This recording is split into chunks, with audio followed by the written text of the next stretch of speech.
introduce yourself? Well, my name is Serge. What would you like me to say about myself? What are you doing? What do you do? Well, I have a few hats. I'm a transpersonal psychotherapist. I'm a coach. I play the fool. I play the guitar. I give spiritual retreats in Mallorca, and I write books. And I try to have fun in my life. Thank you very much. Very interesting. Okay, and now I would like to ask you about your specific methodology or specific ways or methods which you use in your practicing. What is special? What is essential? What distinguishes your methods from some others? Well, I've just written a book called Awakening the Universal Heart, a guide for spiritual activists. And I think what maybe distinguishes the way I work is that I try to work from a heart perspective. And I realize that if I can evoke my client's heart, they have much more capability of being able to deal with their issues, because the heart has an inner reconciliatory capacity. It's able to integrate issues. But if you talk to someone's mind, there is not the same capacity. So I try to help people come from their minds into their heart. And so therefore, there's two issues with clients. The first is their problems, and the second is their capacity to deal with their problems. So I not only look at a client's problems, here I'm just talking about the therapy, but I also look at their capacity. I work to help them build up their capacity to deal with their problems. So therefore, I work on the boundary between psychotherapy and spirituality. And with many people, I work more from a spiritual level, and focus on growing their hearts. With other people, more at a therapeutic level. But I found a way of working that integrates these two ways of working together, so that there really isn't a separation. For me, my clients are souls, they're divine beings, they're spiritual beings in spiritual bodies, but they've incarnated with particular emotional and psychological difficulties as part of their karma. Thanks. And why are you doing it? What for are you doing it? What is the usefulness and importance of your activity or your professional realization? Well, I guess at the moment I'm more interested in the collective development of humanity. I feel our planet is in great crisis and we need to evolve. We need, as a species, to move to a higher level. So I prefer to work with groups. I prefer to work with businesses to try to bring heart into the corporate world. I have a chapter in my book on bringing heart into the corporate world. And I'm more concerned at the moment with the larger global picture than with individuals. But yes, I like to work with individuals and their growth, and that's one of the ways I earn my money. But I'm very much concerned with the larger picture.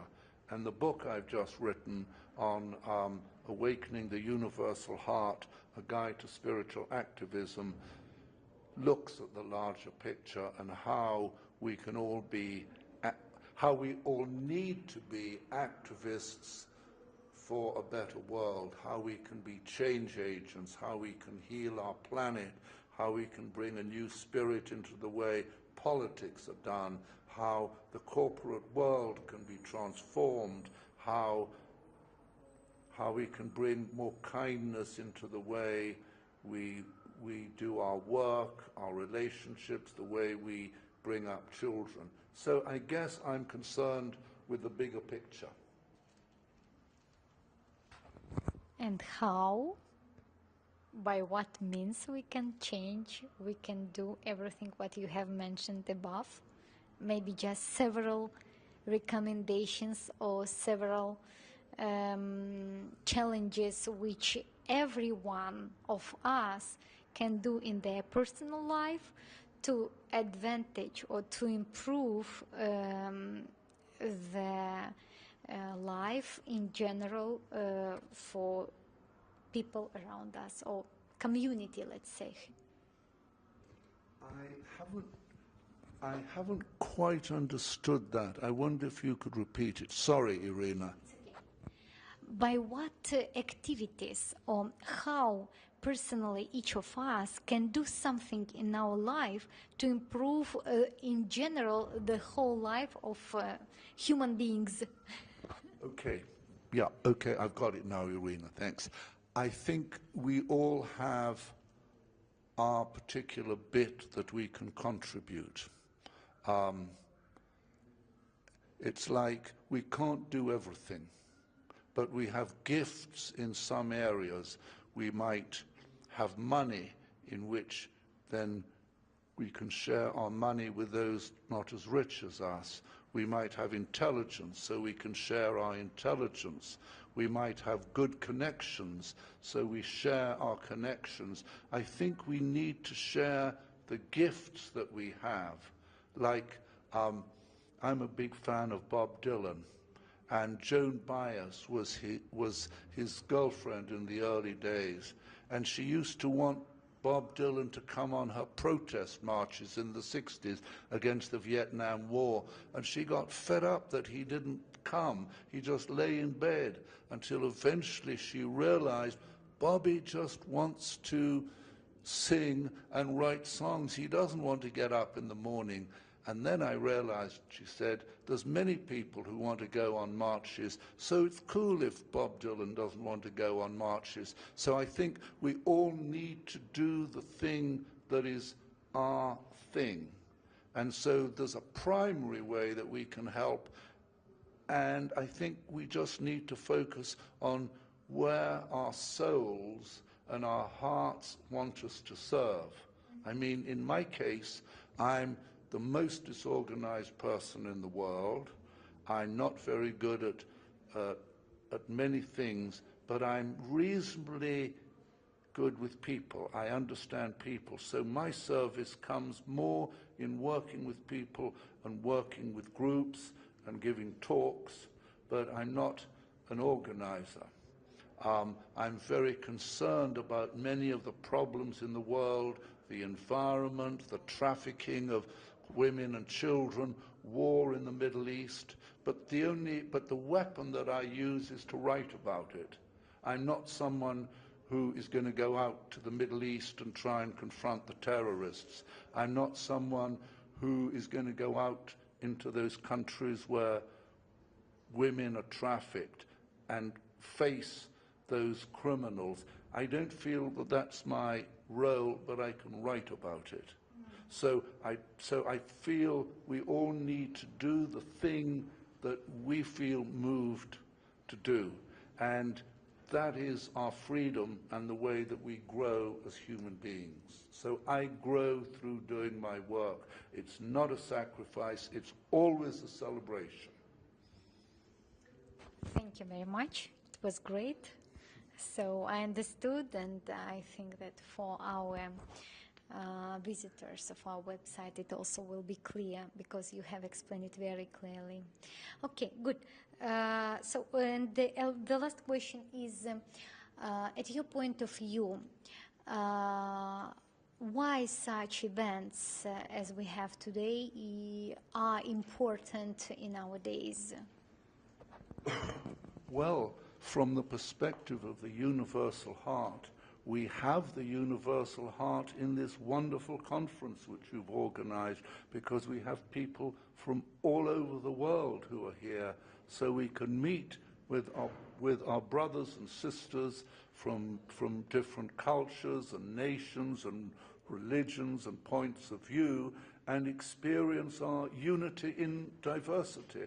And I think the most important thing is to realize, and this can only happen if our heart's open and therefore we care, to realize that everyone is our brother.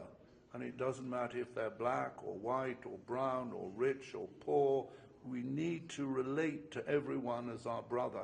And I try to do that because I travel a lot, and wherever I go, I try to sort of say hello and connect to people wherever I am. So I'm a kind of a weird guy, because I go up to people and, you know, and I give men hugs, and they say, hey, I say this is a little strange, you're giving me a hug. How you? And I say, I just like to hug people. So yeah, I guess that's the way. So it's the awakening of the planetary heart. It's the awakening of the universal heart, where we find ourselves caring about what happens to people whom we don't know, where we find ourselves angry about world injustice and we want to do something about it. And yeah, I guess that's it. Thank you very much for giving us this interview. It was very interesting and useful information from the point of view that every of us can contribute to do something, to improve something in a more advanced level. Am I right? Yes, I've got one more thing. You're welcome.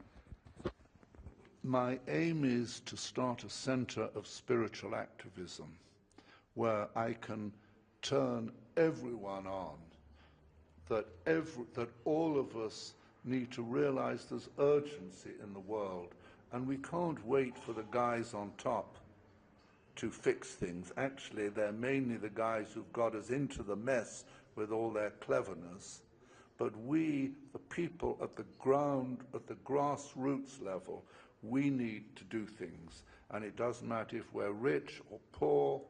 I think as long as we don't live in a failed state or a war-torn country, those of us who have need to help those of us who don't have. And everyone can do something. And far too many people are too concerned only with their own lives and what happens to me and my family. And I think we need to let go that isolation and embrace and wake up and, you know, celebrate a much larger whole. Thank you very much. Thank you, Irina. It's been nice talking to you.